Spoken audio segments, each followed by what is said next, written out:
Cicatrices en los huesos y en la mente. Daniel Rollin y Ted Bundy. Escribe el afamado antropólogo forense William Maples que no tenemos secretos para nuestros huesos.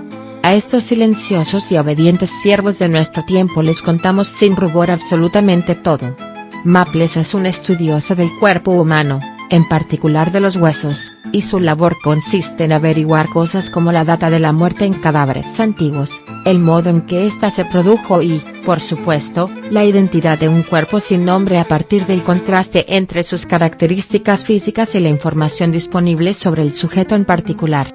Con un gran sentido del humor, suele referirse a los huesos como el equivalente a un diario que se escribiera mediante las marcas que dejan los acontecimientos a lo largo del tiempo. En los archivos de nuestros esqueletos están guardados los diarios íntimos de nuestras vidas, nuestra ascendencia, nuestras enfermedades, nuestras lesiones y debilidades, las pautas de nuestro trabajo y ejercicio físico, a veces incluso nuestros pecados más secretos y nuestros más vergonzosos defectos. Todo lo que hemos sido, o casi todo, está escrito en nuestros esqueletos, y será revelado finalmente cuando estos queden desnudos y sin carne que lo recubra. El arte de la antropología forense consiste en saber leer todas esas cosas. Sin embargo, existen otras marcas y cicatrices que no dejan rastro físico, pero que no son menos reales. Este capítulo trata de huesos físicos, pero también de los que conforman, metafóricamente, el armazón de la psicología del sujeto. Aquí veremos de qué modo la aportación del antropólogo forense puede ayudar a condenar a un asesino en serie y también a decidir su destino final. En el caso de Daniel Rollin, el mismo William Maples se ocupó de esa tarea. Para el de Ted Bundy, esa responsabilidad le fue reservada a un odontólogo forense, y de hecho es un caso histórico porque nunca antes había sido condenado un asesino en serie y menos de la magnitud de Bundy mediante el examen detallado de sus dientes y su relación con la escena del crimen. Pero como he dicho también, me quiero ocupar de esas otras lesiones y heridas, por desgracia mucho menos fáciles de medir y evaluar, como son los golpes, abusos y humillaciones que ambos asesinos sufrieron en una intensidad bien diferente, y que llevan a la mesa la discusión de en qué medida detrás de un asesino en serie se encuentra un hombre maltratado en su infancia. Aun cuando ya adelanto que no sabemos qué cosa o circunstancias producen en primer lugar la desconexión del asesino de la especie humana, el tratar esta cuestión tiene su importancia, porque nos puede enseñar a perfilar nuestras ideas sobre la naturaleza del asesino en serie y a entender mejor su psicología, cuestión esta que trataremos en profundidad en el último capítulo de este libro. Daniel Rollin, un hombre complejo. Es domingo de madrugada, 20 de agosto de 1990. Estamos en Gainesville, Florida, una pequeña ciudad llena de estudiantes, con gente tranquila que disfruta de un clima excelente y todas las comodidades de una economía próspera. El oficial de policía Ray Barber está a punto de terminar su turno cuando recibe una última asignación: acudir a unos apartamentos y ver qué problema tiene el conserje, que parece muy alterado. En el lugar indicado, el hombre explica a Barber que los padres de una chica están en el jardín, muy preocupados, porque su hija Cristina, de 17 años, no contesta a la llamada del timbre ni de los golpes en la puerta. Nadie la ha visto desde la mañana del viernes. Su compañera de cuarto, Sonja Larson, también de 17 años, tampoco ha llamado a sus padres como prometió hacer. Daniel Rollin es un asesino complicado, tanto por las cosas que hizo cuando asesinó como por las que hizo cuando fue procesado. Durante un tiempo trajo con sus actos el terrible recuerdo de Ted Bundy sobre Florida.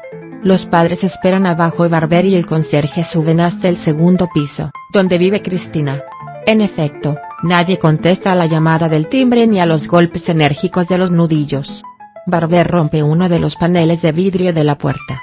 De inmediato un olor a muerte le conmociona. Ambos hombres echan la puerta abajo y el policía se enfrenta a una visión que nunca olvidará: una joven desnuda, llena de sangre, está depositada en la cama, con sus brazos encima de la cabeza, en una posición grotesca. Otra chica yace en la escalera que lleva al piso primero. Ambas han sido salvajemente acuchilladas, mutiladas y deliberadamente dispuestas para que produzcan una gran impresión al ser halladas. La policía científica empieza a hacer su trabajo y pronto se filtran noticias sobre las acciones del asesino. Una de las chicas no tenía pezones en sus pechos. El miedo empieza a invadir la ciudad. Todavía está fresco en Florida el recuerdo de Bundy, quien, como veremos en este mismo capítulo, se especializó en asesinar chicas universitarias. Y sin embargo, ese miedo no ha hecho sino comenzar, porque 24 horas después tenemos a una pareja de policías enfrente de la puerta de otro apartamento ocupado de nuevo por una joven, esta vez en el condado vecino de Alachua. Ella se llama Krista Hoyt, tiene 18 años, y de nuevo no hay respuesta. Su coche está en el aparcamiento del edificio de apartamentos. En su trabajo han intentado localizarla, sin éxito. Ven algo a través de la puerta de entrada, con paneles de vidrio, una mujer desnuda, sentada en el extremo de la cama. Piden refuerzos, porque oyen ruidos y temen que el asesino puede estar todavía dentro. Media hora más tarde entra una fuerza policial.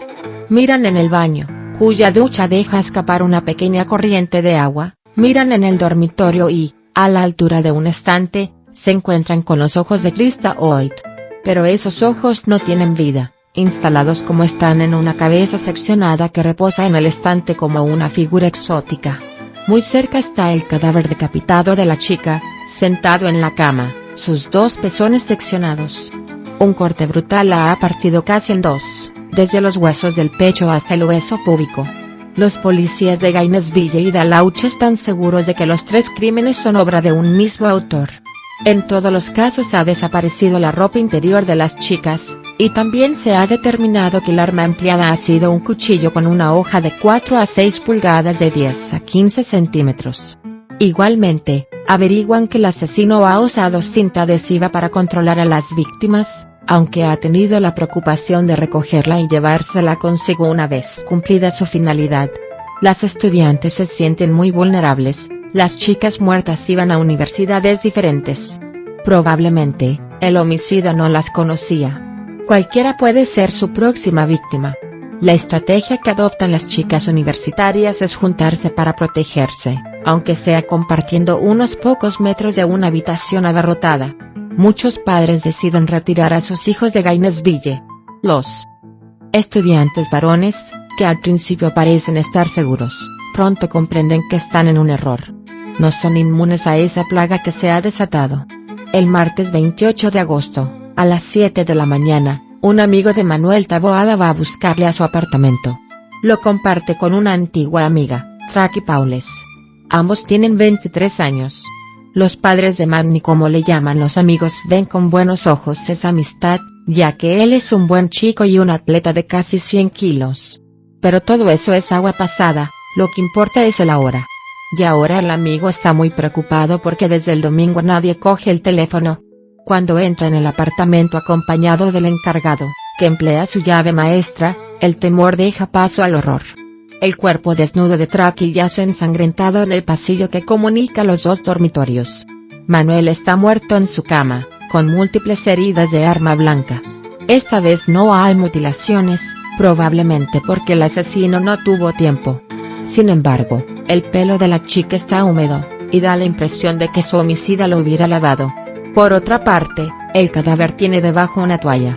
¿Habrá lavado también el cuerpo de Tracy? A medida que todos los medios de comunicación de Estados Unidos difunden de forma masiva la noticia de los crímenes, mucha gente llama a la policía y le mencionan a un sospechoso, Edward Humphrey. El apodo para el asesino serial es el Destripador de Gainesville. La razón para ese sobrenombre es que ambos mutilaron los cuerpos y ambos mataron a 5 víctimas, si bien el Destripador de Florida incluyó en la lista a un hombre y el de Londres no.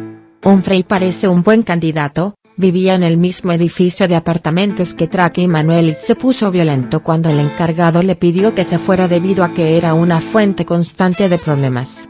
Está claro que Humphrey es un tipo violento, y su abuela, que lo acoge, ha tenido que presentar en alguna ocasión una denuncia contra él por maltrato.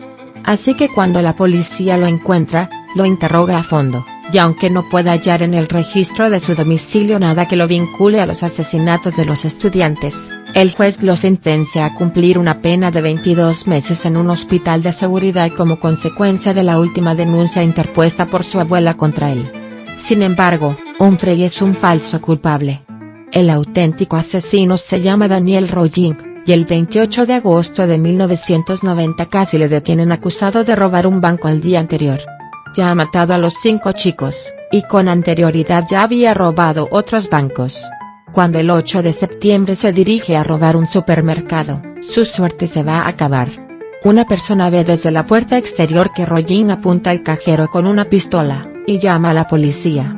Aunque se da la fuga, las patrullas desplazadas a la zona se lanzan en su captura, y al poco tiempo le detienen. Pero por ahora nadie sabe que es un asesino. Es, desde luego, un delincuente reincidente. Además de haber estado anteriormente en la cárcel, se le busca por diferentes robos en establecimientos y casas. El robo al banco y al supermercado son los últimos eslabones de su carrera criminal conocida. Por eso Daniel parece aceptar su destino. Le han capturado por las cosas menos graves que ha hecho, así que coopera con la policía y aclara con ella las circunstancias de sus delitos contra el patrimonio. Mientras tanto, al finalizar el año de 1990, los crímenes de los estudiantes han perdido ya su protagonismo en los periódicos, y la tranquilidad poco a poco vuelve a la comunidad. Aunque no se ha podido comprobar que Humphrey sea el culpable, lo cierto es que oficialmente sigue siendo el mayor sospechoso, y desde que está bajo la custodia del Estado no se han vuelto a cometer más asesinatos. Ocurre que en este caso, no obstante, el pasado más cruento de Rollin vino a hacerle una mala pasada. A comienzos de 1991 la policía de Davenport, en el estado fronterizo de Luisiana, se pone en contacto con la de Gainesville. Han leído el informe que ésta les remitió sobre los asesinatos de los 5 estudiantes, y su modus operandi parece coincidir con el desarrollado en el transcurso de un triple homicidio acaecido en Davenport. En efecto, en ambos escenarios el asesino se había esforzado en borrar sus huellas, incluyendo el empleo de disolventes para limpiar los cadáveres. Igualmente, tanto en Gainesville como en Davenport las víctimas habían sido maniatadas con precinto, el cual no apareció luego en el escenario. No obstante, lo más importante fue que el cuchillo empleado en todos los casos parecía el mismo, así como que las víctimas de ambas ciudades presentaban mutilaciones semejantes, junto al hecho de que estuvieran posicionadas de modo grotesco ante los ojos de quien las descubriera. ¿Cómo es que ambas fuerzas policiales Gainesville y Davenport pensaron en Rollin como el posible autor? El elemento esencial de esa relación fue que Rollin tenía pendiente en Davenport un cargo de intento de homicidio en la persona de su padre. Cuando los investigadores de esta ciudad supieron que Rollin estaba preso en una cárcel cercana donde se habían cometido los 5 nuevos asesinatos, en el condado de Marion, no pudieron menos que deducir que quizás eso no era una casualidad. Por ello, un grupo especial compuesto por las policías de ambos estados unieron sus fuerzas para investigar en detalle los movimientos de Rollin en los días de los asesinatos, así como otros delitos ocurridos en el área cercana a Gainesville durante ese mismo periodo. Pronto descubrieron que Rollin había intentado robar un banco el mismo día que apareció sin vida el cuerpo de Trista Hoyt, y que había estado instalado en un camping, cuyas pertenencias las guardaba la policía del condado de Alachua, donde vivía Trista. Esto sí que eran buenas noticias. Entre esas pertenencias hallaron un destornillador, una máscara de esquí, una pistola y ropa de cama. Ansioso, el grupo especial creado para detener al responsable de 8 homicidios envió todos esos objetos al laboratorio. Tuvieron suerte. Nada menos que hubo 17 coincidencias, incluyendo las marcas de entrada en las casas de los 3 escenarios de Gainesville con las características de la punta del destornillador, y la identificación mediante ADN de un pelo púbico como perteneciente a Trista Hoyt, que había sido recogido mediante una cuidadosa limpieza por aspiración del lugar donde Rollin había acampado. Por si fuera poco, existía un casete grabado por él mismo, el día de los primeros asesinatos, donde se dirigía a sus padres y decía: «Soy Daniel Rollin, hablando bajo una noche estrellada. Bien, he de dejarlo aquí por un rato. Tengo cosas que hacer». Cuando pudieron recoger una muestra biológica de Rollin, aparecieron otras coincidencias con el semen que presentaban las víctimas. La suerte de Rollin estaba echada, pero esto era verdad incluso sin considerar los 8 asesinatos, ya que mientras se llevaban a cabo todas esas diligencias por parte del grupo especial, los diversos delitos por los que inicialmente fue arrestado, robos con arma de fuego, le habrían supuesto ya la condena de cadena perpetua. No obstante, quedaban todavía dos resoluciones de singular importancia. En primer lugar, el público y sobre todo los familiares de las víctimas tenía que cerrar todos esos horribles episodios con el veredicto judicial. Se trataba, por consiguiente, de dar satisfacción a la sociedad mediante el ritual de la aplicación de la justicia. Y en segundo lugar, quedaba por determinar si Rollin tenía que vivir o morir. En efecto, si recaía sobre él el veredicto de culpabilidad de los asesinatos, el jurado podía recomendar que fuera condenado a muerte. Y esto no era una cuestión menor para nadie. Cuando se hicieron oficiales los cargos de asesinato contra Rollin, Humphrey fue al fin liberado. Toda la atención estaba ahora en una batalla que iba a producirse entre el abogado defensor y el fiscal. El abogado, Richard Parker, tendrá que esforzarse en hacer ver al jurado que Daniel Rollin es un hombre enfermo debido a los graves abusos que sufrió en la infancia, que no es un asesino brutal y sin alma, sino un hombre trastornado por las cicatrices mentales que le produjo un padre alcohólico y violento y una madre sumisa e impotente para protegerle. Por su parte, el fiscal, Rodmit, deberá hacer que el jurado siente el increíble grado de fiereza y sadismo con que ejecutó sus crímenes, algo que no puede justificarse o explicarse de ningún modo. Ambos son letrados ilustres, y van a protagonizar un juicio formidable, de cuyo resultado depende la vida de Daniel Rollin. Veamos cuáles son las bases de ambos bandos. Para el fiscal del Estado, Rodmit, el punto esencial es demostrar que los asesinatos fueron crueles, odiosos, atroces, desarrollados a sangre fría. Cómo hacer que este ánimo depravado quedara claro ante todos. Es aquí donde interviene el antropólogo William Maples, que había estado presente en las autopsias de los 5 cadáveres de Gainesville. Su trabajo se centra en determinar cuál fue exactamente el arma del crimen, ya que ésta nunca apareció. Para ello ha de estudiar con detenimiento los huesos de las víctimas, puesto que estos revelan más datos acerca del arma de un crimen que la piel y el tejido blando, porque no son tan elásticos. Y reflejan el impacto de un arma durante mucho más tiempo y con mayor precisión. Dejemos hablar a este maestro de antropólogos, y así apreciaremos en justa medida su labor. En los asesinatos había utilizado un cuchillo grande. La empuñadura dejó una marca en la espalda de una víctima y la punta salió por el pecho, atravesándola de lado a lado, lo que supone una distancia de 20 centímetros. Pero, teniendo en cuenta la compresión de la caja torácica debido a la fuerza del golpe, la longitud de la hoja podría haber sido un poco menor, digamos entre 18 y 20 centímetros para curarnos en salud. Tras preparar muestras de los huesos dañados, empecé a examinar las marcas de cuchillo con un microscopio estéreo de baja potencia.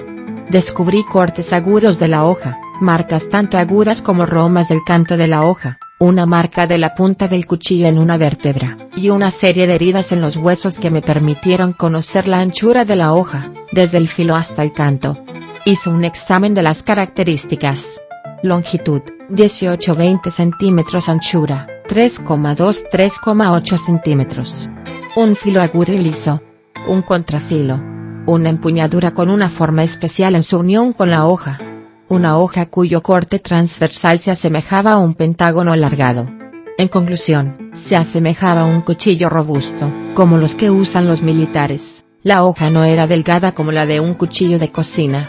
Aquella imponente arma había atravesado huesos gruesos sin dejar ninguna señal de lo que se denomina vibración de la hoja. ¿Cuál podría ser el arma empleada por Rollin? El fiscal quiere mostrarla al jurado porque sabe que, cuando puedan verla con sus ojos, imaginarán con todo realismo la infamia del asesino, su profunda perversión. Maples, una vez que ha explicado los resultados de su análisis, oye en el despacho del forense que podría tratarse de un cuchillo de infantería de marina, de los que se conocen como Ka-Bar. Y ni corto ni perezoso, como quiera que en Estados Unidos uno puede encontrar cualquier arma mortífera en un centro comercial, allá que va el antropólogo. Ese fin de semana fui a un centro comercial próximo a mi casa, en el cual venden Ka-Bars. Examiné uno minuciosamente, midiéndolo con la cinta métrica que siempre llevo conmigo. Coincidía exactamente con las dimensiones de las heridas. El dependiente me miraba con cierta curiosidad. Me preguntó por qué estaba haciendo tantas mediciones. Le di una vaga respuesta, pero cuando Margaret, su mujer, y yo regresábamos al coche, le dije a ella lo que pensaba. El arma usada en aquellos horribles asesinatos había sido casi con toda seguridad un Ka-Bar. La fiscalía se apunta un gran tanto, porque como resultado de la solidez de los análisis de Maples, el juez acuerda que se utilice un cuchillo Ka-Bar para sustituir al original empleado por el asesino. Para todos los efectos, esa réplica sería tratada como si fuera el arma del crimen original. Y no solo eso, los propios restos óseos de las víctimas, obtenidos de los cadáveres mediante las autopsias, y que mostraban las atroces muescas, cortes y boquetes que había causado el cuchillo, también iban a ser admitidos como pruebas. Pero Rollin tiene otros problemas, como, por ejemplo, su estado de ánimo fluctuante, que se agudiza durante el tiempo en que está esperando a que se celebre el juicio.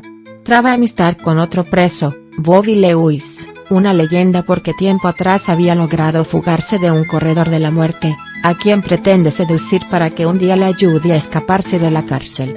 Le explica a Lewis cómo planeó y llevó a cabo los asesinatos de Gainesville, algo que determinó hacer mientras cumplía una condena anterior de 8 años de cárcel por un delito de robo con violencia.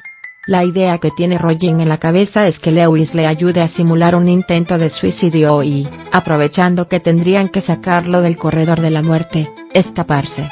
Sin embargo, el mismo Rollin se traiciona, no ve cómo puede concretarse ese plan de fuga y, desesperado porque teme que su inactividad le deje a merced del fiscal, el 31 de enero de 1993 informa a las autoridades de que quiere confesar, pero de un modo particular, a través de Bobby Lewis. Y así, en las 3 horas siguientes, sin que Rollin conteste directamente a las preguntas del fiscal, y ante una cámara de vídeo, se limita a confirmar lo que relata Lewis, que tenía bien aprendidas las explicaciones que debía dar. Rollin confiesa los 5 homicidios de Gainesville y dice que cuando termine el juicio por estos hechos dirá cosas relativas a los 3 homicidios de Davenport. También precisa siempre por medio de Lewis que la culpa de todo la tenía el lado maligno de su personalidad, a la que denominó Géminis, y que ella era el producto de los abusos que había recibido en su familia de niño, así como de los que padeció en la cárcel. Los investigadores y el fiscal Smith, perplejos, se congratularon de tener la confesión de Rollin, pero de ningún modo se tragaron la historia de la doble personalidad del asesino, entre otras razones, porque sabían que éste había visto la película El exorcista y, en la que el homicida y descuartizador de una mujer se llamaba precisamente así. El ánimo de Rollin se derrumba. El cuchillo que creía haber ocultado para siempre aparecía de nuevo para perseguirlo. Los huesos de sus víctimas salían de sus tumbas a fin de castigarlo. 2 días antes de que empezara el juicio, Rollin habla con su abogado y le dice que quiere declararse culpable de los 5 asesinatos y 3 violaciones que le imputa el fiscal. Parker, como veterano abogado de muchos casos de pena capital, no está de acuerdo. Desde luego, sabe que su confesión filmada le ha perjudicado mucho, así como la misión en el juicio del cuchillo y de los huesos dañados, pero él todavía confía en que pueda presentar diversas circunstancias atenuantes para eludir la pena de muerte. Avisa a Rollin de que si se declara culpable, la probabilidad de que le condenen a recibir la inyección letal aumenta de forma considerable. Pero Rollin está decidido y le comenta que por nada del mundo quiere ver en el estrado todas esas fotos terribles en las que aparecen los cadáveres mutilados de las víctimas, ni los huesos fracturados y mordidos por el cuchillo que él blandió sin piedad. El caso, para el fiscal, está sólidamente establecido. Va a probar que un convicto de numerosos delitos de robo con violencia actuó de forma premeditada y extraordinariamente cruel para matar a 5 jóvenes de Gainesville. Además, como indican los restos de semen hallados en 3 de las chicas, en medio de esa orgía de sangre, Smith quiere subrayar que se dedicó a satisfacer un deseo sexual infame y degenerado. ¿Qué puede ofrecer Parker frente a esto? Sabiendo que se trata de una misión extraordinariamente difícil, Parker decide que en el juicio lo sustituye el abogado John Kearns, más elocuente que él y curtido en 1000 batallas. El día 7 de marzo de 1994, cuando hace su declaración preliminar ante el jurado, el abogado de Rollin quiere que esos 12 hombres tengan presente, sobre todo, 3 cosas. En primer lugar, que su cliente siente remordimientos por lo que hizo, como lo prueba el hecho de que confesara su autoría de los crímenes. En segundo lugar, que creció en un hogar en el que padeció innumerables abusos por parte de su padre, sin que su madre pudiera protegerlo, y que ello le empujó a abusar del alcohol y de las drogas desde que era poco más que un adolescente. En tercer lugar y sin duda lo más importante, que a causa de todo ello Rollin padecía graves problemas mentales. Por todo ello, concluye Parker, el jurado no debe condenarlo a morir. Cuando acto seguido el fiscal empieza su labor de presentar sus testigos y pruebas, Rollin comprueba horrorizado que su pretensión de que no aparecieran en el juicio las evidencias de sus crímenes no va a prosperar.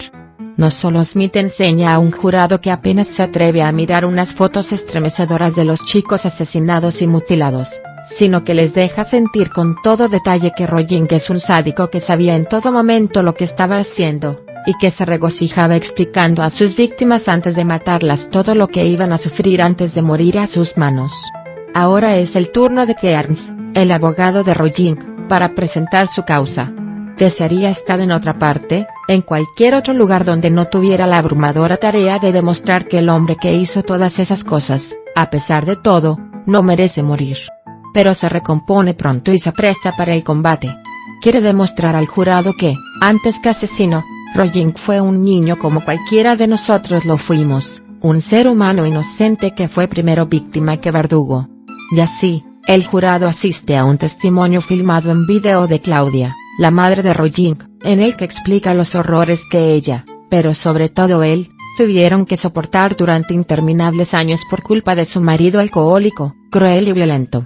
La historia que narra recuerda la de miles de mujeres maltratadas, golpes que empiezan desde el principio del matrimonio, que no se detienen ni siquiera cuando está embarazada de su primer hijo, Daniel Rollin, con continuas fugas hacia casa de sus padres y posteriores regresos, cuando él va a buscarla y le dice que todo va a cambiar. Daniel, durante toda su infancia y adolescencia, va a ver a su madre sufrir por los golpes y humillaciones que recibe de su padre, y él mismo y su hermano Kevin, un año menor que él, son objeto también de fuertes palizas. Claudia relata con pesar y sentimiento de culpa cómo un año en particular Daniel enfermó de gravedad cuando tenía 9 años, y que como consecuencia su profesor le aconsejó que repitiera el curso. Junto a esto le recomendó también que buscara apoyo psicológico para su hijo, ya que lo había visto muy ansioso y deprimido durante las horas de clase. En vez de seguir estas recomendaciones, cuando el padre de Daniel se enteró de que iba a repetir el curso, le dio una fuerte paliza. El jurado escucha de labios de Claudia que esa violencia fue mucho más amenazante porque su marido era oficial de policía. Una vez, dice, su marido internó él mismo a Daniel 2 semanas en un reformatorio cuando lo sorprendió bebiendo cerveza con un amigo. En fin, ¿para qué seguir? Es una historia terrible y sumamente triste. El relato de Claudia va desgranando las atrocidades del padre del ahora asesino, que un día incluso hace que su hijo intente suicidarse y luego, en el espejo del baño del hospital donde fue internado, escribe con la barra de labios de su madre: "Lo he intentado, pero no consigo salir adelante". El resto es la historia, en primer lugar, de un delincuente juvenil y fracasado escolar, y posteriormente de un marido y padre joven que entra y sale de la cárcel por robo armado. Claudia explica que una de las veces que va a visitarle a la cárcel le encuentra cambiado, más musculoso y seguro de sí, como si al fin hubiera aprendido a sobrevivir y enorgullecerse de pertenecer al bando de los que están al otro lado de la ley. La última vez que le vio fue en su propia casa, donde seguía viviendo con su marido. Daniel había vuelto a tener un altercado con su padre, pero esta vez las tornas cambiaron, y su hijo le disparó según ella, en legítima defensa después de arrebatarle su revólver. Tenía una bala en la cabeza, pero sobrevivió. El testimonio de Claudia fue estremecedor. Le provocó la infancia terrible a Daniel Rollin un desequilibrio mental que podría justificar que más adelante se convirtiera en un asesino. El testimonio de los 3 psiquiatras que prestaron declaración, por desgracia, no ayudó a clarificar mucho la situación. Todos estuvieron de acuerdo en el hecho de que, como consecuencia de todo lo vivido, Rollin había desarrollado un grave trastorno de la personalidad, pero que dicho trastorno, si bien le llevaba a tener una madurez emocional propia de un adolescente, no le había impedido darse perfecta cuenta de todo lo que hizo antes, durante y después de los asesinatos. Ya se había dicho todo, ya se había escuchado todo. 2 días después de que todo se hubiera dicho y escuchado, el jurado añadió 5 únicas palabras: recomendamos la pena de muerte. El juez podía revocar ese veredicto si consideraba que había suficientes circunstancias atenuantes, pero consideró que las circunstancias agravantes superaban a las que podían mitigar la condena. Así que el 20 de abril de 1994 el juez confirmó la pena de muerte. Pasaron los años. Daniel Rollin y sus abogados apelaron en varias ocasiones, pero sin éxito. En una entrevista que concedió su abogado en 2006, dijo que Rollin le había declarado que yo no quiero morir, pero todo indica que no va a poder ser de otro modo. El 26 de octubre de 2006 Daniel Rollin entró en la cámara de ejecución. Ahí estaban, entre el público, los familiares de los chicos asesinados. Rollin no pidió perdón, si bien previamente había confirmado que, en efecto, él había matado a 3 personas en su pueblo natal, Shreveport, un año antes de los crímenes de Gainesville. Cuando le preguntaron si tenía algo que decir, se puso a cantar un himno religioso: el que creó las estrellas en la bóveda celeste creó los océanos y las montañas, las águilas y las palomas.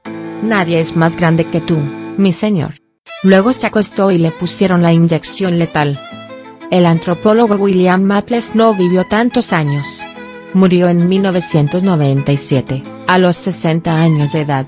3 años antes de morir había terminado su libro con un sentido comentario: hoy, en la calle 34 de Gainesville, cerca de la cima de una colina, hay un trozo llamativamente coloreado de un muro dedicado a las pintadas de los estudiantes y a la libertad de expresión. Aquí todo el mundo lo conoce simplemente como el muro. Cualquiera puede escribir lo que le apetezca en ese muro, que se ha convertido ya en un monumento local y en una tradición de la Universidad de Florida.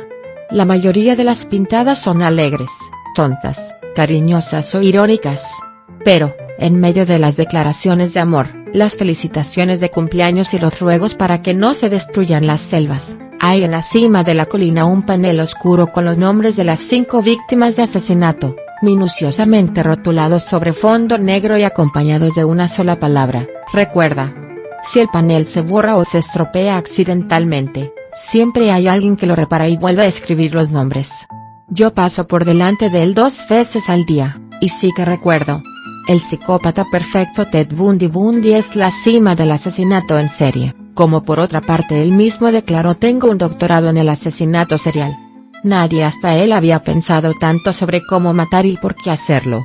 Si hablamos de número de víctimas en su haber, es cierto que el asesino del Río Verde mató a más personas y estuvo mucho más tiempo fuera del alcance de la justicia, pero no lo es menos que Ted Bundy se expuso con frecuencia a ser capturado al seleccionar a víctimas mucho menos vulnerables y en lugares donde la detección era mucho más probable.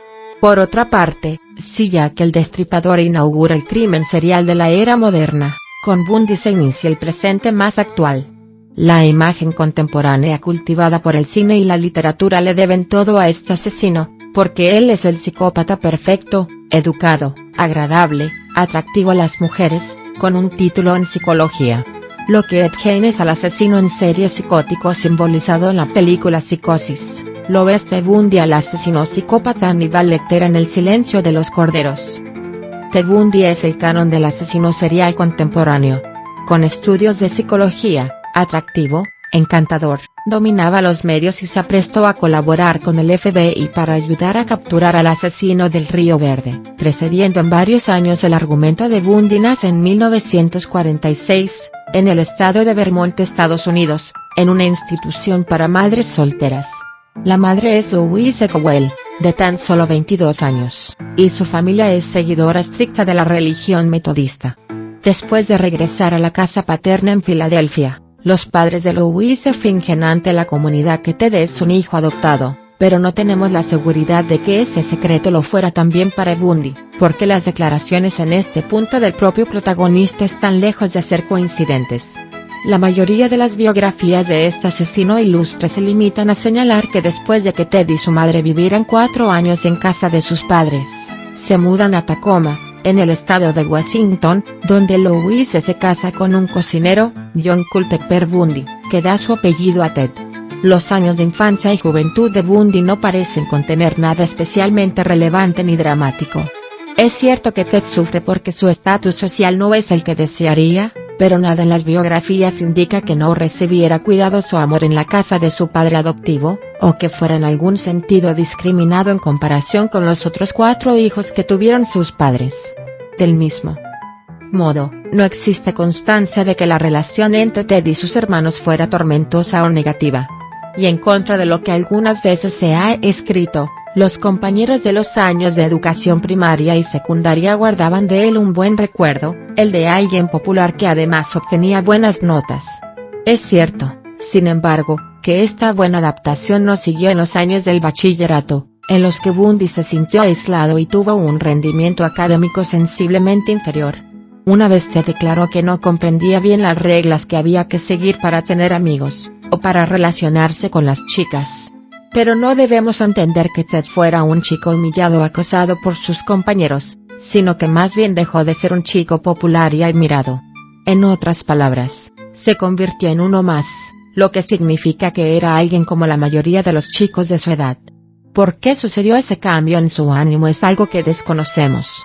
Quizás tuvo que ver con su apreciación más nítida de que no disponía del dinero y prestigio que le hubiera gustado tener, algo que sabemos que desde pequeño le preocupaba. Ese deseo de poseer cosas caras le llevó en sus años de bachiller a cometer hurtos en tiendas, donde se apropiaba de material para la práctica del esquí y de prendas de vestir que sus padres no le podían comprar.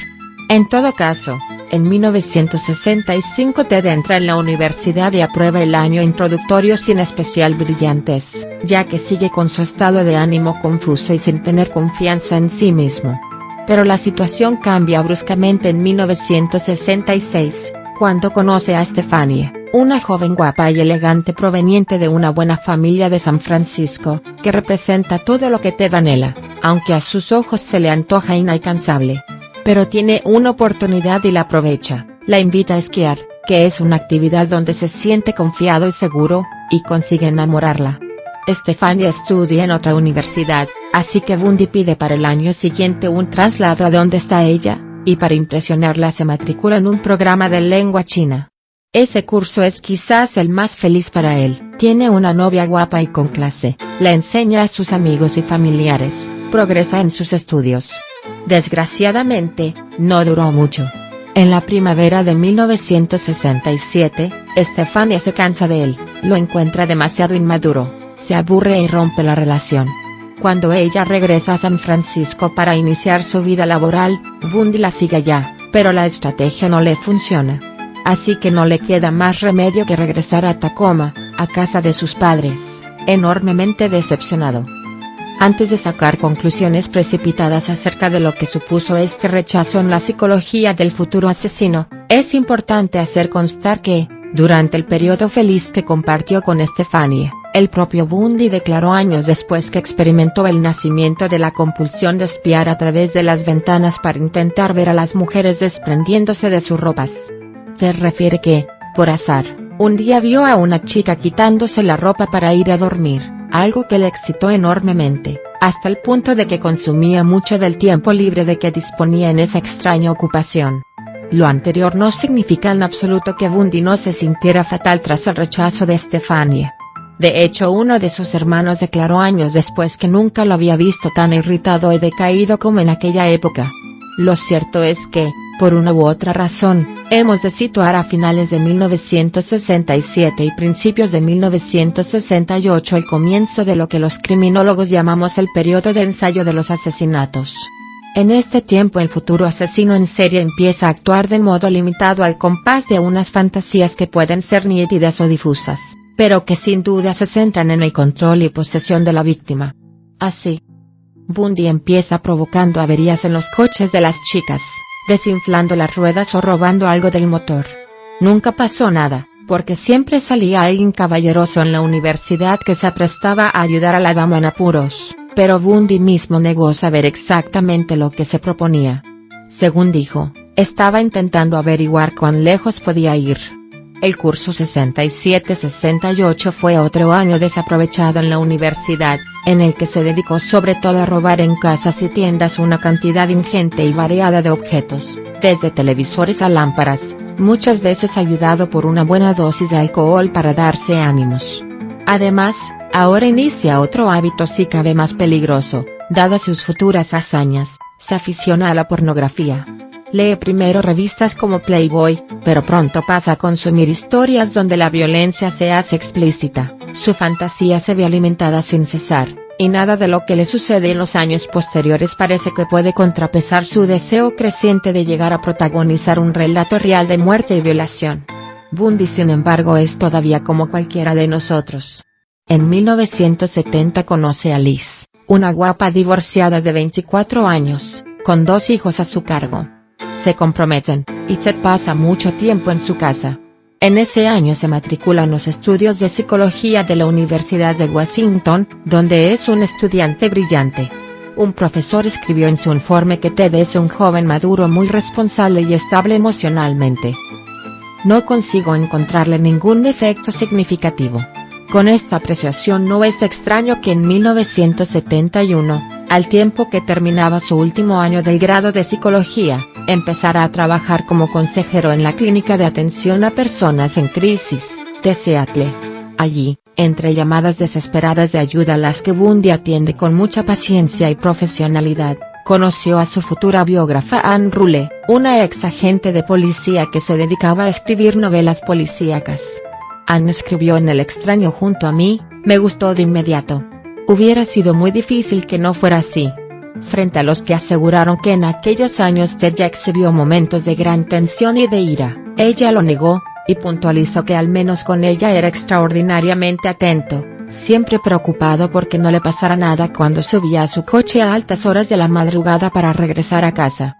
Sin embargo, ciertos hechos cobran su pleno significado al cabo de los años, como cuando Anne recuerda el día en que le pidió que le llevara artículos sobre violación, porque lo necesitaba para un proyecto de investigación en la universidad. Pero es cierto que Bundy, después de unos años de fracasos en los estudios y en su vida amorosa, estaba remontando el vuelo. En 1972 se gradúa en psicología, y a finales de ese año y principios de 1973, trabaja como consultor en varios programas de prevención del crimen en la ciudad de Seattle, además de pasar un tiempo en la oficina del gobernador preparando la campaña electoral para el estado. Cualquiera hubiera visto en él a un joven de 27 años lleno de posibilidades, confiado en su capacidad para conectar con la gente y con iniciativa. Ese año, Bundy reconquista a Stephanie, quien se había quedado impresionada al ver cuánto había madurado en los pocos años en que estuvieron distanciados, pero no le dice que ya está comprometido con Liz.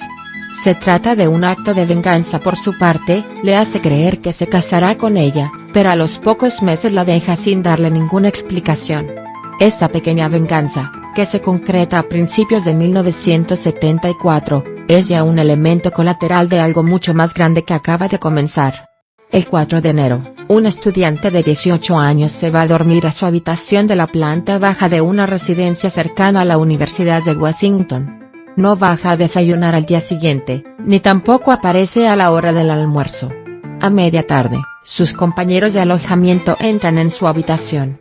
Parece que duerme, pero al acercarse se estremecen al ver su cara y cabellos llenos de sangre. Alguien había arrancado una barra de metal de la cama y la había empleado para fracturar el cráneo de la chica. Después le había introducido un espéculo de los que emplean los médicos con mucha violencia en su vagina. La chica sobrevivió, aunque estuvo 10 días en coma y posteriormente quedó con importantes secuelas.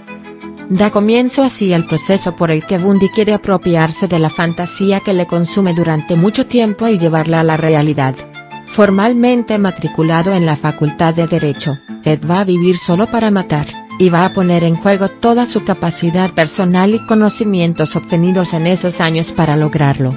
La noche del 31 de enero de 1974, Linda Daly, una estudiante de psicología de la Universidad de Washington, se acuesta en su dormitorio de la residencia de estudiantes.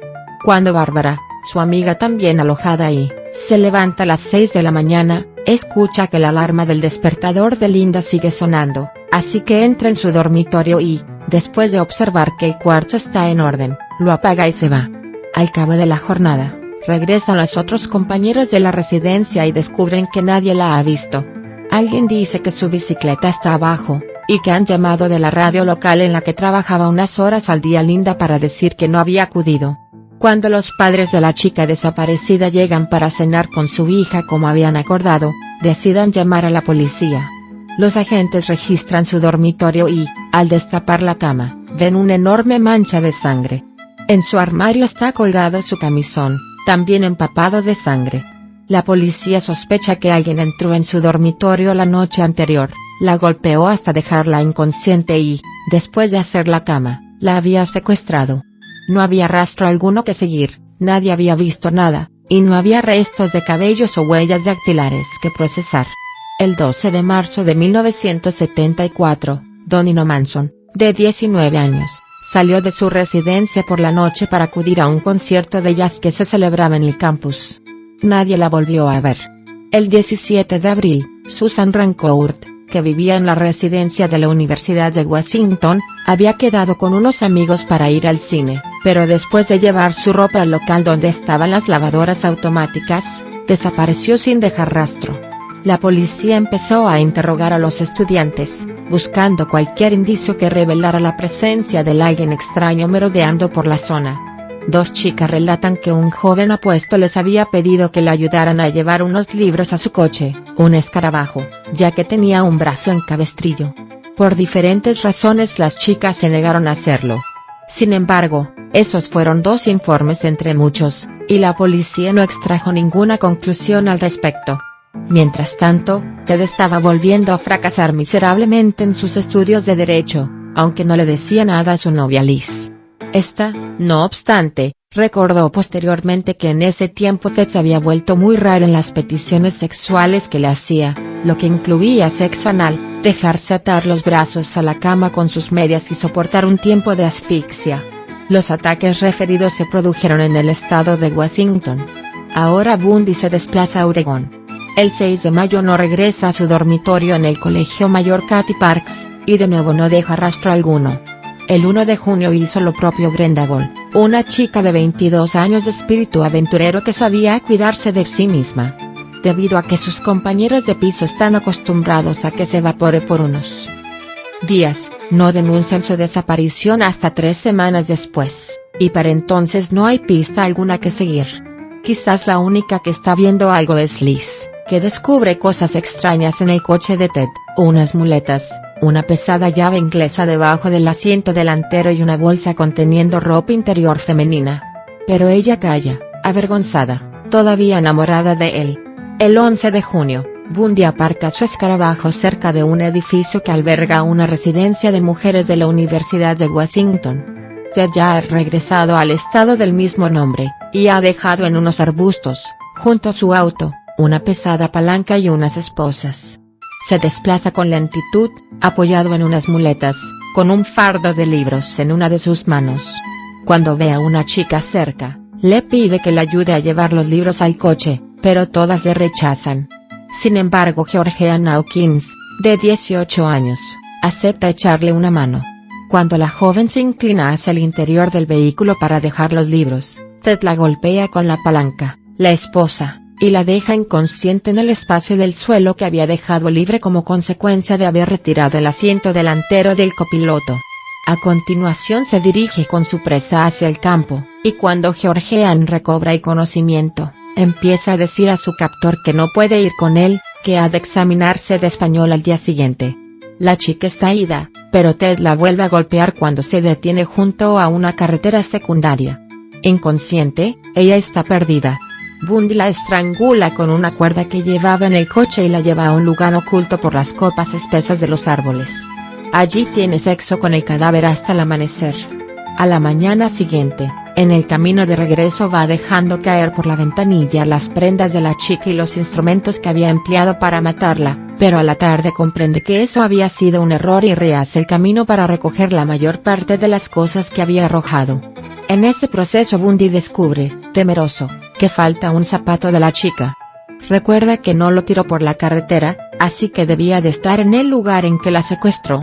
Para evitar que la policía pudiera interrogarlo si conducía su propio coche, ya que algunos testigos podrían haberse dado cuenta de que él había estado por allí junto a su coche, Bundy regresa al lugar donde atacó a Georgiana en bicicleta, y recupera el zapato y un pendiente que también se le había caído. Así llegamos al verano, donde vamos a asistir el 14 de julio al célebre doble crimen del lago San Mamés, situado en un parque a 20 kilómetros de Seattle. y es aquí donde por fin la policía encuentra algo sólido en lo que basar una investigación, gracias a la declaración de Janice Graham, que relató lo siguiente: un hombre atractivo, vestido de blanco y con un brazo en cabestrillo, se le acercó mientras ella tomaba el sol. Era muy educado, y después de contarle que se había roto el brazo practicando deporte, le pidió que le ayudara a subir un bote que tenía la vaca de su coche. Ella aceptó, y cuando se acercó al coche después de unos minutos de camino, no vio bote alguno. Ted le dijo que el bote estaba en casa de sus padres, que estaba muy cerca, pero Janice se negó a acompañarle porque sus amigos la estaban esperando.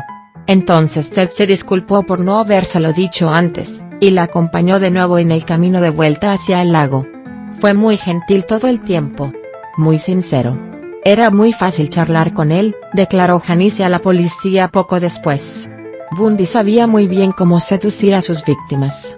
Esta cualidad de tener un encanto superficial, capaz de atraer la atención hacia el lado que le interesaba, ha sido una característica emblemática de la psicopatía desde que empezara a describirse esta condición, en los albores del siglo XIX.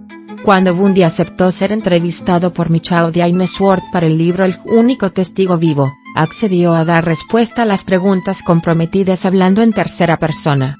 De este modo negaba de facto que él fuera el autor de las cosas que podía explicar.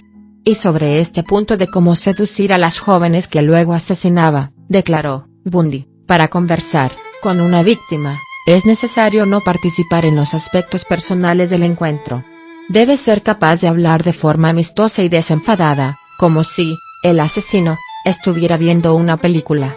Ha de mantener la charla para que todo parezca que es algo completamente normal y que ella no se alarme. Él no quiere que ella empiece a sospechar que puede haber algún plan oculto. Esa es la razón por la que él no debe pensar en lo que va a suceder, porque eso le pondría nervioso y se traicionaría. Pregunta: así pues, ¿existe un equilibrio delicado entre la excitación que siente el asesino y el aparentar estar calmado? Bundy: desde luego, y es un equilibrio crítico. Es casi como actuar, no es algo especialmente difícil. Cuanto más practica un actor su papel, más fácil le resultará interpretarlo con naturalidad. Bundy, entonces, conoce bien el sistema para captar a las chicas sin que éstas sospechen nada. El mismo día que Janice escapa a una muerte cierta, otras dos no lo logran: Hannot, un oficial de libertad condicional de 23 años, y Denise Naslund, de 19. La primera dejó su puesto en el lago para ayudar a alguien que tenía un brazo en cabestrillo. Quien oyeron los testigos se presentó como Ted. La segunda desapareció cuando fue al baño para chicas. Al menos la policía ya no perseguía un fantasma, aunque no estaba segura de que todas las desapariciones de las chicas fueran obra del mismo autor. En todo caso, dieron a los periódicos el retrato robot de Ted, junto con la información de que disponía de un Volkswagen Escarabajo. Resulta extraordinario lo que sucede a continuación. Tanto su amiga Anne Rule como su novia Liz llaman a la policía y dicen que el sospechoso del retrato robot se parece al Ted Bundy que conocen, pero la policía nota ese nombre junto a una lista de 3.000 sospechosos más, y ambas mujeres siguen su relación con él, ya que no están convencidas de que sea un asesino. En septiembre aparecen los dos cadáveres de las dos chicas que desaparecieron en el lago. Solo quedan los huesos, porque los animales del bosque se han dado un banquete con ellas. El propio Bundy explicará después que el doble acontecimiento del lago fue algo muy especial para él, ya que cuando secuestró a Denise Naslund, Hannot todavía estaba viva. Quiso que ambas se vieran cara a cara sabiendo que iban a ser violadas y asesinadas. Fue la primera y única vez que hizo algo así. En septiembre de ese año Bundy se traslada a Salt Lake City, para volver a empezar a estudiar la carrera de Derecho por las noches en esa universidad. Allí tenía la oportunidad de que la policía del estado de Washington se olvidara de él. Salt Lake City está en otro estado, Utah. Pero Bundy no solo no está dispuesto a dejar de matar, sino que también sigue fiel a su modus operandi. Así que entre octubre de 1974 y enero de 1975, violó y mató a 4 chicas más. Otra joven, Carol Daronk, va a salvar la vida porque tuvo reflejos y un gran valor. Todo comienza cuando un hombre apuesto se acerca a Carol, que está comprando en un centro comercial, en la periferia de Salt Lake City. Esto fue lo que sucedió, señorita, excúseme, soy un oficial de policía. ¿Ha dejado su coche en el aparcamiento, en la zona de Sears, una tienda? Sí. ¿Cuál es su matrícula? CAT 032. De acuerdo. Hemos detenido a un hombre que estaba intentando robar dentro de su coche. ¿Le importaría venir a comprobar si se ha llevado algo? Cuando caminaban hacia el parking, Bundy dejó que ella le guiara, lo que provocó las sospechas de Carol. Ella le preguntó si podía ver su identificación. En la penumbra del lugar, Ted le mostró algo que se parecía a una placa de policía, y eso la tranquilizó. Cuando llegaron al coche, Carol respiró aliviada, porque todo parecía intacto, y ni siquiera estaba abierto. Mi compañero ha llevado al ladrón a la delegación de la comisaría de policía que tenemos al otro lado del centro comercial. ¿Le importaría acompañarme? Carol volvió a intuir algo raro, pero el policía hablaba con tanta seguridad que no se atrevió a hacerle más preguntas. Así que fueron para allá, solo para encontrar que la delegación estaba cerrada. Carol no sabía que en realidad se trataba de una lavandería automática. Entonces Bundy dijo que su compañero debía de haber llevado al detenido a la comisaría central, y preguntó a Carol si le importaría acompañarlo hasta ahí. Ella aceptó, y aunque se sorprendió al ver que el coche del policía era un escarabajo, se subió en él, al tiempo que veía un desgarrón en el asiento de atrás. Una vez en marcha, ella se da cuenta de que el aliento del supuesto policía huele a alcohol y, momentos después, contempla atónita cómo el coche da una vuelta completa y empieza a ir en dirección contraria al camino que lleva a la comisaría central. El corazón de Carol empieza a latir con fuerza, y cuando el coche se detiene bruscamente ante una señal de stop en una calle oscura, ella comprende que ha sido secuestrada, y que ha de pelear por su vida. Todos los acontecimientos siguientes se suceden con enorme rapidez. Carol abre la puerta del coche y se apresta a salir. Bundy coge una de sus muñecas y le pone una esposa. A continuación intenta ponerle la otra en su otra muñeca, pero falla y la cierra en la que ya tenía puesta la primera esposa. Entonces el asesino saca una pistola y le apunta a la cabeza, amenazándola con volársela. Pero Carol está demasiado aterrorizada para detenerse, así que vuelve a abrir la puerta del coche y se arroja afuera, empezando a correr. Bundy está fuera de sí y, con una palanca en la mano, empieza a perseguirla. Pero justo cuando va a alcanzarla se detiene, al ver que un coche se acerca en esa dirección, así que abandona a su presa, se mete en su coche y se marcha a toda velocidad. Media hora más tarde, Carol, histérica, cuenta lo que le ha sucedido ante la policía. En su abrigo hay manchas de sangre de su secuestrador, producto de los arañazos que le infligió dentro del coche. Ted Bundy estaba lleno de cólera. Frustrado, ese mismo día secuestró y mató a una chica que asistía a una obra de teatro en un instituto, Debbie Kent. No es necesario relatar todos los pormenores de los asesinatos de Bundy, pero durante el resto de 1974 hubo otras víctimas en el estado de Utah, mientras que en la primera mitad de 1975 otras chicas jóvenes desaparecieron en el vecino estado de Colorado. En aquellos años anteriores al uso generalizado de la informática, y sin el caudal de conocimientos que para la policía iba a suponer posteriormente la experiencia de haber perseguido a un asesino como Bundy, nadie relacionó las muertes que se habían producido ya en 4 estados, Washington, Oregón, Utah y Colorado. Pero hay veces que un pequeño descuido puede ser fatal. En agosto de 1975, un policía se sorprende cuando, al aproximarse a un coche modelo escarabajo que estaba parado, observa que este arranca y sale muy veloz de donde estaba aparcado. El patrullero le persigue y le hace señas para que se detenga, cosa que hace el conductor. En el registro que el policía lleva a cabo del coche de Bundy, halla en su maletero varias cosas que le parecen instrumentos de un ladrón de casas, un pasamontañas y unas esposas entre ellos. Comentando este primer arresto con los autores de su biografía El único testigo vivo, Bundy se indigna: maldita sea. Es solo que ese arresto ofende mi sentido de la justicia. Desde luego, todos tenemos suerte alguna vez. Algunas veces yo tuve suerte. En esa ocasión ellos la tuvieron. Ya en la cárcel, la policía de Seattle tuvo conocimiento de que un Bundy que figuraba como uno de los sospechosos por los crímenes allí cometidos había sido apresado en Salt Lake City. Los policías de Seattle se desplazan hasta allí, entre ellos Bob Keppel, a quien ya conocemos del capítulo 6, cuando relatamos el caso del asesino del Río Verde. Pero ahora la policía solo puede demostrar que Bundy intentó secuestrar a una chica haciéndose pasar por un oficial de policía. Por ello, cuando Carol Darong, la valiente joven que había sobrevivido al asalto arrojándose del auto de Bundy, fue capaz de reconocerle y testificar en su contra, Bundy fue condenado a una pena de 1 a 15 años de prisión. Mientras tanto, la policía seguía trabajando para vincularle con los crímenes de los otros estados. El hecho de que Bundy se pareciera mucho al retrato robot divulgado a raíz del doble crimen del lago, y que poseyera un escarabajo, era un indicio muy revelador que impulsó de modo extraordinario la investigación. Esa es la razón de que descubrieran entre sus pertenencias el nombre de un hotel marcado en un mapa que se correspondía con el lugar en el que una chica de Colorado había desaparecido meses antes. Así que lo trasladaron a la ciudad de Aspen, en Colorado, para ser juzgado por ese otro crimen. Pero Bundy no había mostrado todavía todas sus cartas. En una de las sesiones del juicio, aprovechó la oportunidad de que dispuso en un receso para saltar 2 pisos y correr hacia un bosque cercano. Solo estuvo libre unas horas.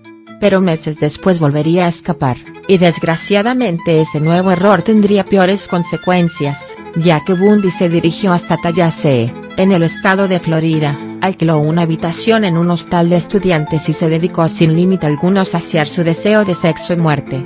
Sin embargo, ya habían pasado muchas cosas. Bundy había sido sometido a un estrés muy intenso desde que fue capturado por última vez, así que el otrora meticuloso asesino estaba en malas condiciones físicas y psicológicas.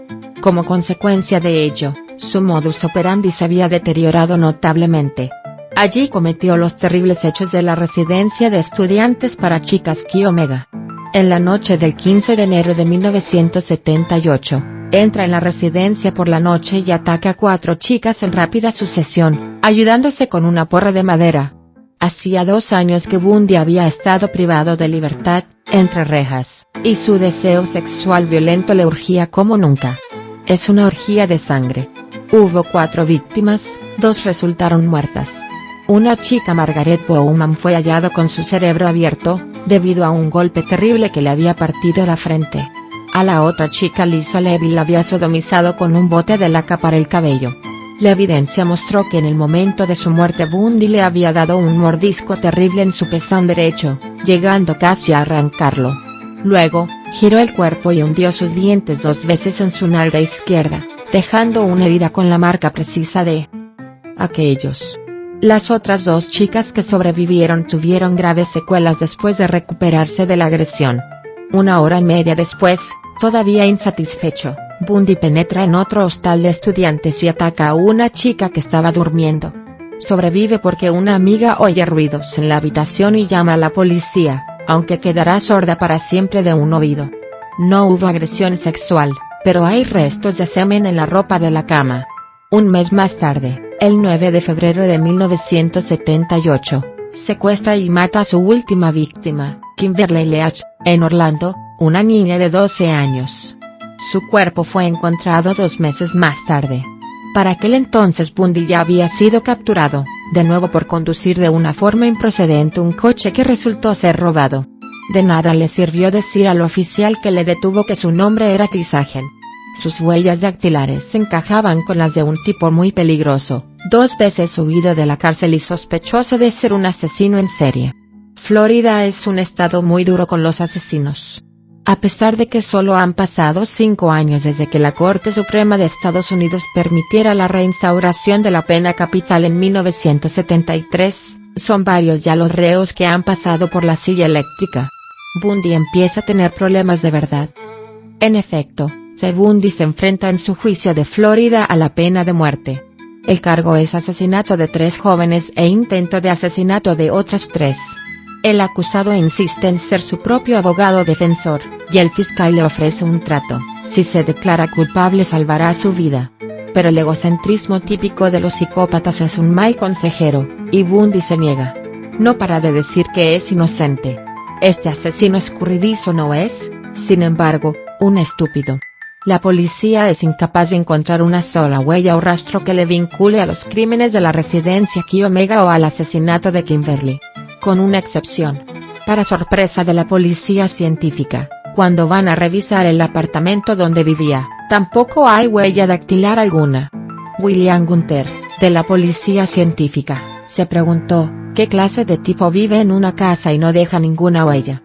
Pero la excepción que acabo de mencionar es muy relevante. Había una foto tomada en la escena del crimen de la joven Lisa Levy que mostraba con toda nitidez que el asesino le había dado un mordisco en uno de sus glúteos. Esa era una prueba con la que Bundy no había contado. Se dice que no hay dos dentaduras idénticas, pero para poder saber que un objeto ha sido mordido por alguien en particular es necesario tener una radiografía dental del sujeto a quien se quiere identificar.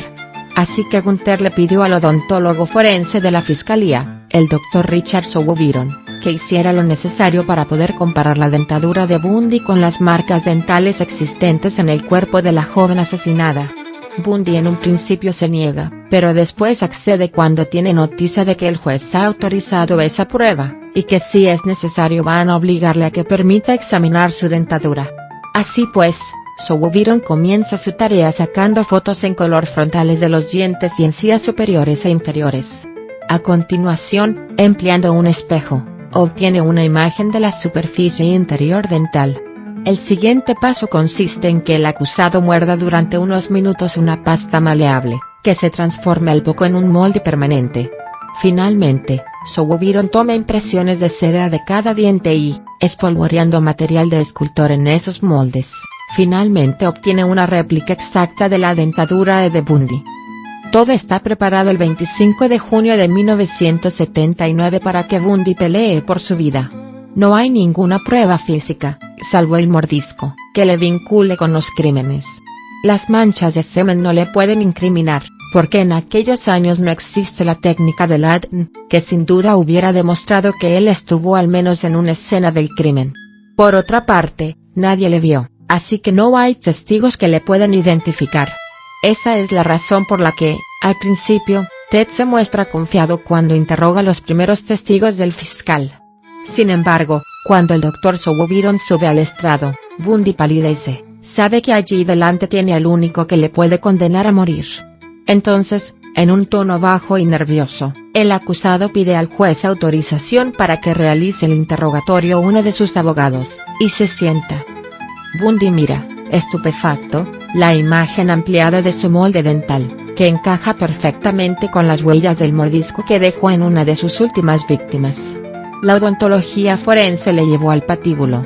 En las horas de la ejecución hubo una sensación de alegría y alivio en todo Estados Unidos, pero los periodistas y escritores, además de los criminólogos, habían perdido a un ser irrepetible.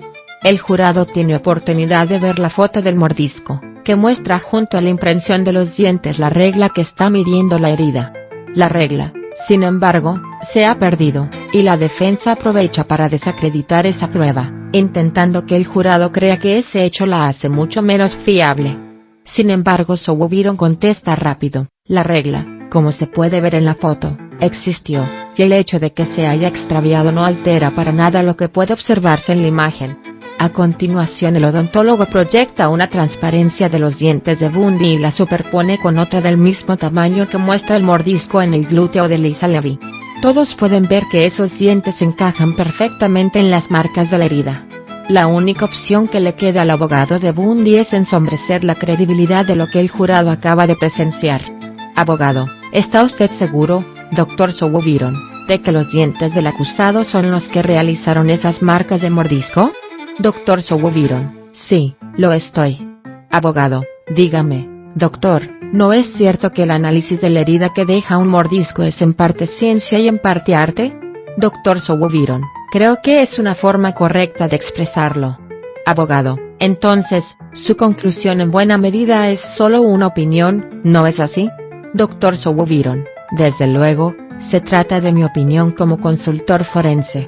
Sin embargo, el daño estaba hecho, y cuando el Dr. Lowell Levine, jefe del servicio de odontología del Hospital de Nueva York, confirmó la opinión del Dr. Souviron, Bundy estaba acabado. El 23 de julio fue encontrado culpable de todos los cargos, y sentenciado a morir en la silla eléctrica. En los más de 10 años que todavía vivió, Bundy no dejó de ser un centro permanente de atención. Son esos años en los que empieza a ser entrevistado de forma extensa, dando diferentes declaraciones a los medios. En una de las más famosas, hecha poco antes de morir, critica la pornografía como algo que corrompió desde joven su espíritu. También vimos que colaboró con el FBI en intentar capturar al asesino del Río Verde.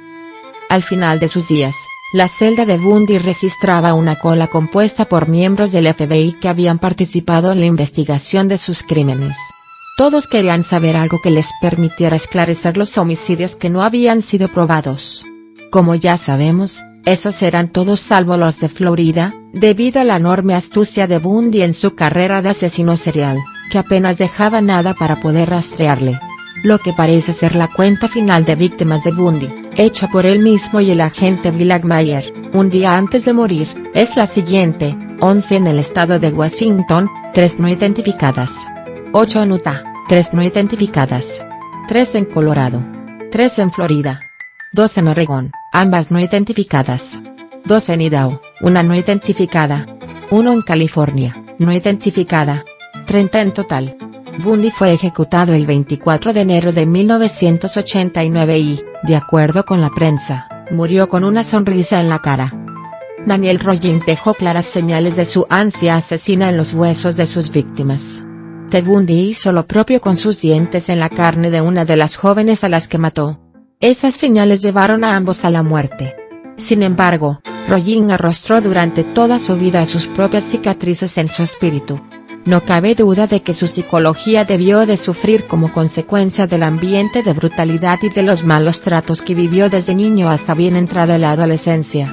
Ted Bundy, en cambio, demostró una furia asesina incluso más atroz, y es difícil ver en sus años de infancia unos antecedentes semejantes de violencia. Aunque, como hemos visto, hay ciertas discrepancias en torno a si sufrió o no como consecuencia de su estado de niño ilegítimo, es difícil llegar a la conclusión de que esa experiencia pudiera haber causado, de un modo u otro, su posterior mentalidad homicida.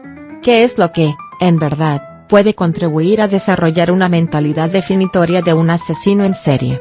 ¿Existen antecedentes comunes en la biografía de estos asesinos que expliquen su desarrollo posterior como homicidas sistemáticos? ¿Qué sabemos, en fin, de cómo surge y funciona la psicología de estos seres implacables? De ello nos ocupamos en el último capítulo de esta obra.